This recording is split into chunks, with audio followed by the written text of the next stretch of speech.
Welcome back to Let's Chat, where we unpack the marketing ideas worth stealing and the tactics worth trying. Today, we're taking on one of marketing's oldest habits, the trusty persona. You know, the drill, Emily, 32, urban millennial, cute bio, stock photo, a handful of assumptions. But here's the problem. In 2025, Emily's already 5 steps ahead of you, and your static persona has no idea where she went. Okay, let's unpack this. We're diving into why those traditional personas, once so helpful, might now be limiting your marketing efforts, and what cutting-edge strategies are replacing them. That really hits the nail on the head. I mean, the market today, it's moving so incredibly fast. Traditional personas, the ones built on, static things like age, where someone lives, their job title, they were designed for a much, much slower customer journey. Right, more predictable. Exactly. It's sort of like trying to navigate, downtown traffic with a map printed last year. Things change. People aren't these fixed points. They're really fluid. It's almost funny, isn't it? Thinking one person fits neatly into that Emily 32 box. I mean, in a single day, someone can switch roles, devices, needs. It changes constantly. How does that actually trip marketers up? Oh, it's a huge disconnect. More than just missed chances. Yeah. Think about someone, right? Maybe in the morning, they're on their work computer, researching a business trip. Okay. Then maybe over lunch, they're on their tablet, just browsing a competitor's site, casually. And then, later that night, maybe from their phone in bed, they're buying gym clothes. Completely different context. Totally. And that persona, probably built from a survey, maybe focus groups, months ago, it captures none of that. It completely misses those really crucial micro moments, those little points where intent is super high. It seems like marketers are kind of feeling this pain. I saw this quote from Green Book, the research firm. They said relying on these static profiles leads to, and this is pretty blunt, gut-driven, assumption-laden, guess-heavy decisions. Ouch. Yeah, that's blunt, but probably accurate in a lot of cases. And the stat that really got me, only 44% of marketers consistently use buyer personas. Well, like maybe more than half have either thrown in the towel or just find them not worth the effort to keep updated. That 44% figure tells you a lot, doesn't it? If your picture of the customer is frozen from, say, last quarter, you're basically marketing to a ghost. The person now is different. Our Emily 32 isn't one static profile. She acts like 3 different people depending on the time of day, her immediate need, maybe even her mood. And if your messages don't reflect that reality, they're just irrelevant. Or worse, annoying. And you're not just wasting ad spend, you're teaching people to tune you out. Okay, so that sets up the problem really clearly. If those old demographic personas tell you who someone generally is, what tells you what they're doing right now? This feels like the big shift. It really is. This is the game changer for how we need to think in 2025. The new building blocks for audiences. It's not demographics. It's behavioral cues. Okay, like what kind of cues? Things like repeat visits to your website, how long someone actually spends looking at a specific product page, items they add to a cart, even if they abandon it, the search terms they use, what channels they prefer to interact on. These aren't guesses about who they are. They're direct evidence of what they want now. And that lets you meet them where they actually are in that moment. Exactly. Not where you thought they might be 3 months ago based on a survey. And this isn't just a nice idea, right? There are results. Google found brands acting on these real-time signals see up to a 20% lift in conversions. Yeah, 20% lift compared to static targeting. That's huge. Why such a big difference? It really boils down to relevance and timing. Behavioral signals are dynamic. They're constantly updating. So your message isn't just broadly aimed. It's potentially hyper-relevant to their immediate action or interest. When a message feels genuinely helpful, like, hey, you left this in your cart, or suggests something based on what you just looked at, it cuts through. It feels less like an ad, more like assistance. Spotify's a great example of this, isn't it? They don't really care about your birth year for campaigns. Not primarily, no. They build campaigns around listening patterns. What are you actually streaming?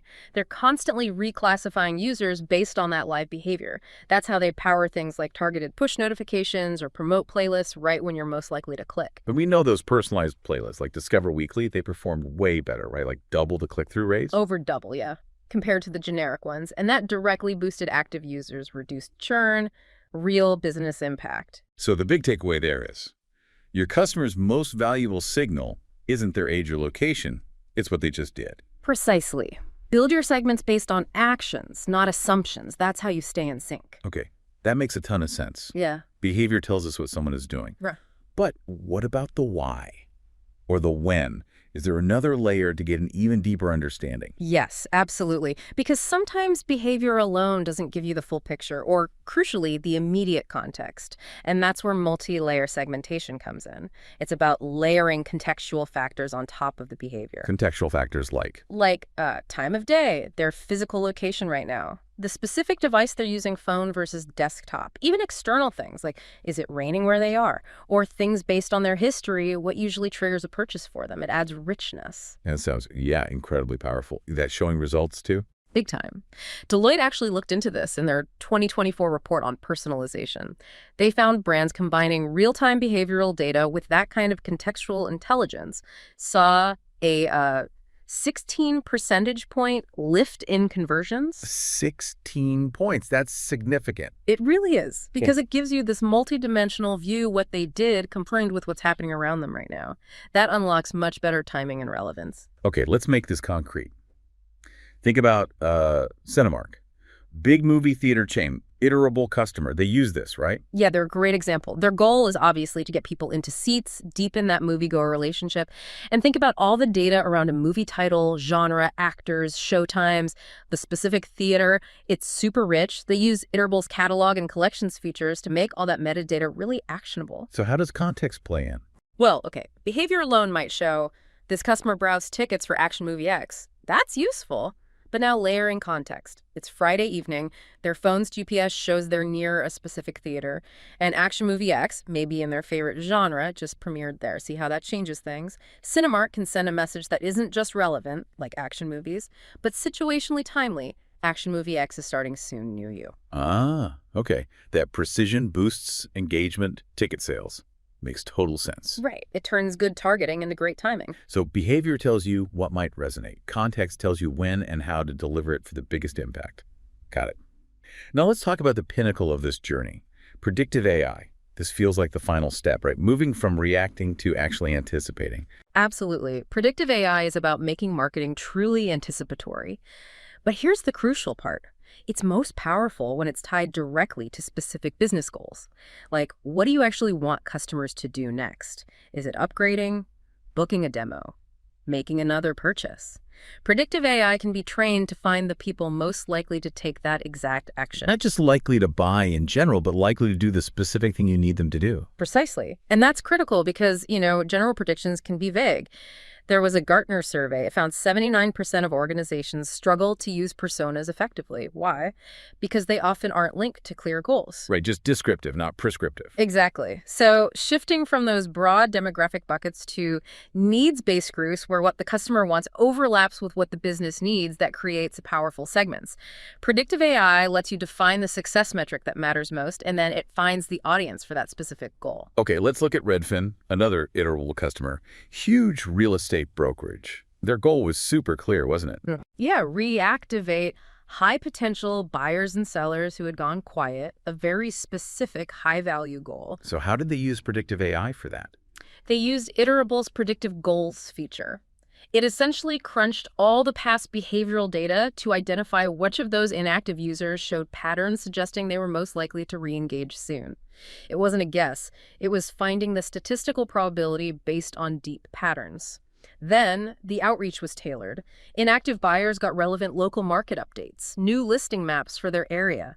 Inactive sellers got data about buyer interest nearby, prompts to schedule a chat with an agent. Highly targeted. And the results were pretty staggering from what I recall. They really were. A 72% lift in converting inactive sellers back to active status. 72%. Yeah.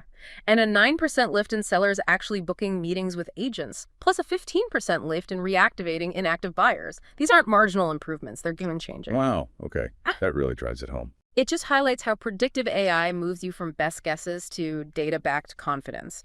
But, and this is the key takeaway, it only works if you define success first. You have to tie the predictions to your top business priorities. That's how signals become foresight, and foresight turns into real revenue. We've climbed the full segmentation ladder from static personas to behavioral signals, layered context, and predictive AI. Today's customer journeys loop, zigzag, and pivot often in real time. Replace Emily, 32, urban millennial, with living, breathing audience models, and you'll match your customer's pace every step of the way. To put these ideas into action, check out Iterable's Behavioral Triggers Cheat Sheet, a practical guide for spotting and responding to the moments that matter most. Next episode on Let's Chat, we'll tackle why your welcome series isn't working and what to do about it. See you then, same time, same chat.